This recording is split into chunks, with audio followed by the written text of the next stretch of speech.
Now let's go live inside the White House as President Trump is holding his highly anticipated cabinet meeting. We know he addressed the ceasefire deal just minutes ago, so let's listen to what he had to say.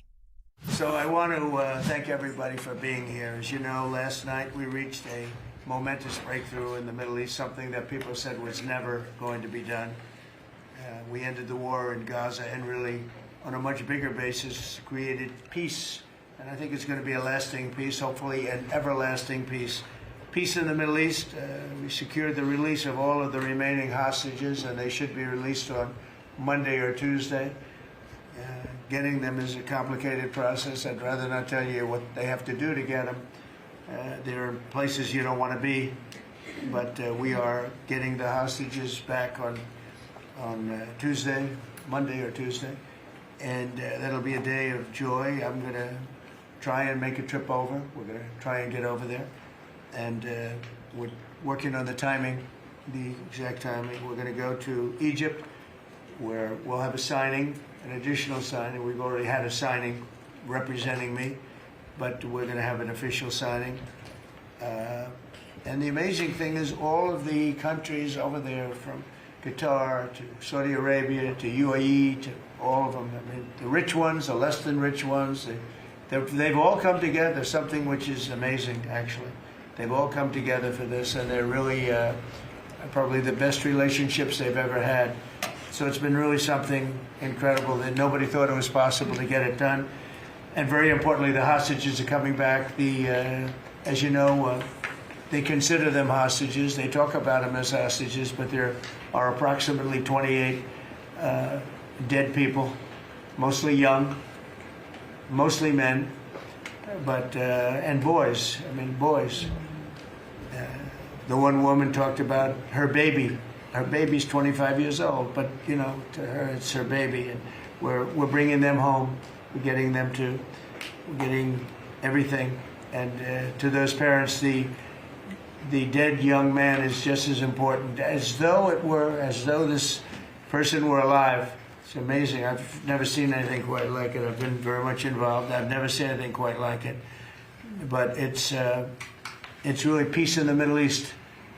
And you remember October 7th was terrible, but also from the Hamas standpoint, they probably lost 70,000 people. That's big retribution. That's big retribution. But at some point, that whole thing has to stop, and we're going to see to it. Gaza is going to be slowly redone. You have tremendous wealth in that part of the world by certain countries, and just a small part of that, what they make will do wonders for Gaza. And I think you're going to see some tremendous countries stepping up and putting up a lot of money and taking care of things. But there's tremendous spirit like I haven't seen. And even the news, I won't call it fake news for this purpose, because they really were very fair today, I must tell you, in all cases. But they covered it very well. They covered it very fairly. Everybody loves it. Everybody. People that were never giving us a fair shake, frankly, they can't even believe it. They're so they're amazed by it. A lot of people are. But it was just everything came together. I think the attack was very important on Iran, because let's say that didn't happen, they'd probably by now have a nuclear weapon, numerous nuclear weapons, and therefore, even if we signed a deal, there'd be a big dark cloud over it, and it wouldn't be the same thing. So Iran's different, but Iran wants to work on peace now. They've informed us, and they've acknowledged that they're totally in favor of this deal. They think it's a great thing. So we appreciate that, and we'll work with Iran. As you know, we have major sanctions on Iran and lots of other things. We would like to see them be able to rebuild their country too, but they can't have a nuclear weapon. So I want to express my tremendous gratitude to the leaders of Qatar, Egypt, and Turkey for helping us reach this incredible day and for being there. They were there with us all the way. And of course, as you know, Saudi Arabia and Jordan and so many. I will tell you, President Erdogan was personally involved in dealing with Hamas and some of the others. He's been great. They've all been they've all been really amazing. Indonesia's been amazing. Indonesia's been fantastic.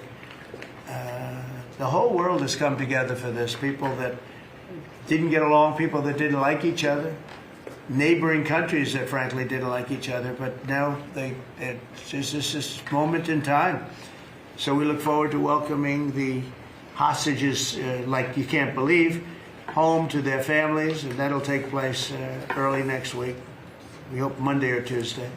And all Americans should be proud of the role that our country has played in bringing this terrible conflict to an end. And I want to thank, some of the people, JD, you were fantastic, and Pete, you were great. Marco was fantastic. Some of you were very much involved. I'm looking around. So indirectly, I think almost everybody in this room was involved. Susie, I want to thank you very much. You were incredible. You've done an incredible job. So, and yes, John, what you've done was invaluable. CIA, John Ratcliffe, and he's done an incredible job. So I want to thank you all, and if I'm missing anybody, I apologize, but you've been amazing. And then you have Steve Witkoff, who worked so hard. And you remember we settled 7, this is number 8, we settled 7 wars, or major conflicts, but wars. And this is number 8. And the one that I thought would be maybe the quickest of all would be Russia-Ukraine, and I think that's going to happen too. But in the meantime, they're losing about 7,000 people a week, and that seems pretty bad. They're losing mostly soldiers, young soldiers. They go out to war, and they're getting killed. And while it doesn't affect us in a lot of ways, we've got a big ocean in between, you don't want to see that happen. It was a big mistake. That war should have never happened. It would have never happened if I were president.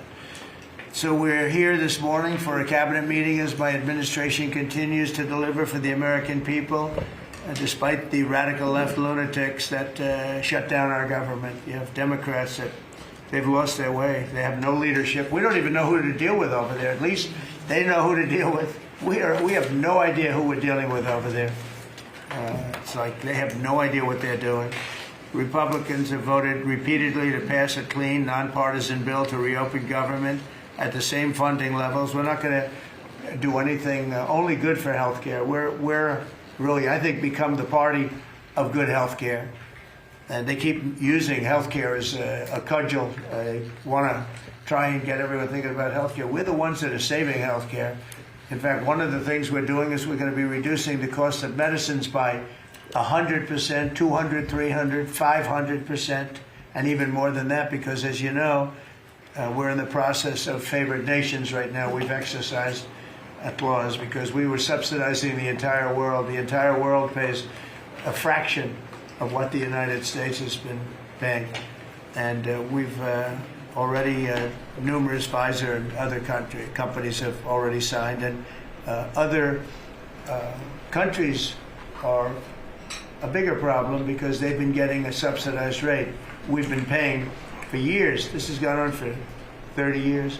We've been reducing the rate of drugs for other countries because we've been paying much more than we're supposed to.